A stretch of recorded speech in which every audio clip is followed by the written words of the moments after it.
Protest u Štrpcu zbog određivanja pritvora desetorici uhapšenih u predmetu Brezovica, među kojima je i bivši predsednik opštine Štrpce, Bratislav Nikolić, nije bio javno najavljen.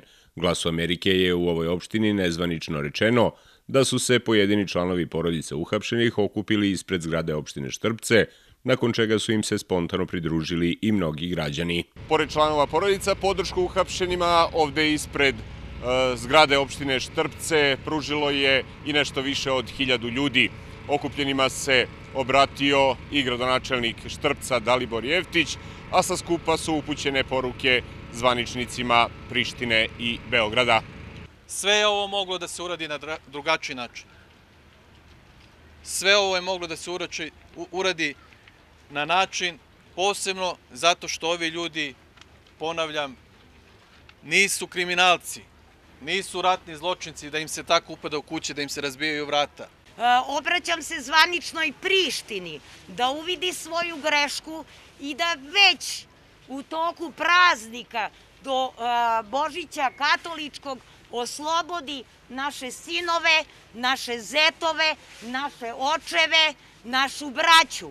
Molim zvanični Beograd, molim mog predsednika Vučića da nađe način da naši momci budu u kući još za Novu godinu u zagrljajima svojih porodica i u svojim toplim kućama.